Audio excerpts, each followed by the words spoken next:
marche blanche en l'honneur d'Adama Traoré avait mobilisé du monde à Beaumont-sur-Oise le 22 juillet 2016. Assa Traoré, la sœur d'Adama, avait indiqué que la prochaine marche se déroulerait à Paris. C'est pourquoi un millier de personnes s'est réuni à Paris pour répondre à l'appel d'Assa Traoré et sa famille le 30 juillet 2016. Entre-temps, nous avons pu obtenir plus d'informations sur les circonstances de la mort d'Adama. La première autopsie dit que mon frère est mort pour des causes cardiaques et infections très graves. La première autopsie avait déclaré que mon frère a été atteint de graves infections et de problèmes cardiaques. Nous avons réfuté ces dires automatiquement et demandé une contre-autopsie.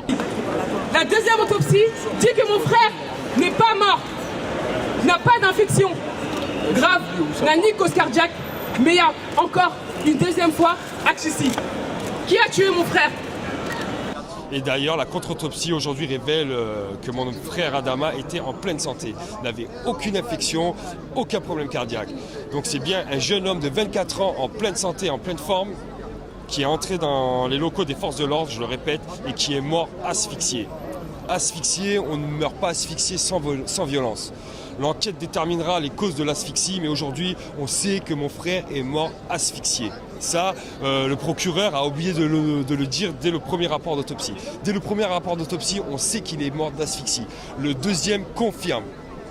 Sauf que le deuxième confirme aussi que mon frère était en pleine santé. Donc voilà, toutes ces choses qui ont été dites nous font penser qu'il y a quelque chose qui ne va pas, il y a quelque chose qu'ils essayent de cacher. Et là, nous, on est là aujourd'hui pour avoir la vérité, savoir vraiment ce qui s'est passé. On va demander à la famille d'être devant la banquerole et tout le monde derrière. Une marche était prévue de Gare du Nord à République. Cependant, la police ne l'entend pas de cette oreille et bloque le passage à quelques mètres de la gare. La tension monte d'un cran entre les participants de la marche et les policiers. On est à deux doigts d'assister à un affrontement. Les participants sont encerclés des deux côtés de la rue par les policiers. Certaines personnes y voient de la provocation et commencent à s'énerver. Est-ce que ce qui se passe est normal? La manifestation a été normalement déclarée jusqu'à République et Bastille. Donc on se demande vraiment pourquoi.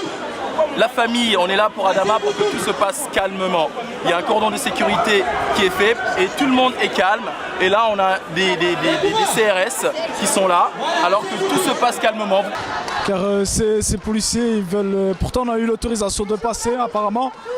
Donc, ils nous bloquent. C'est une forme de provocation. Ils nous provoquent pour qu'on donne une sale image à la famille. Donc, on est bloqué d'ici, de la gare du Nord et ici. Donc, ils nous bloquent, on attend. Aucune explication, ils disent que les ordres viennent de la préfecture et qu'ils ont reçu des instructions. Le collectif qui organise la marche appelle au calme pour éviter tout type de débordement. Nadia, elle a les papiers comme quoi on a l'autorisation de faire la marche. La marche, elle va se passer à l'Oranium, ne vous inquiétez pas. On ne tombe pas dans leur jeu de la provocation. Il y a des mères de famille ici. On n'est pas là pour se battre avec qui que ce soit. Malgré qu'une autorisation a été émise, les policiers maintiennent le blocus. Pour eux, l'autorisation n'est valable que pour un rassemblement et non pour une marche. On a les papiers avec nous. La personne qui a déposé est partie voir les policiers et apparemment ils ont reçu les instructions de ne pas laisser passer et de nasser les gens. Et que pour eux, c'est un rassemblement et pas une marche. Voilà. Finalement, les participants à ce rassemblement devront garder leur mal en patience.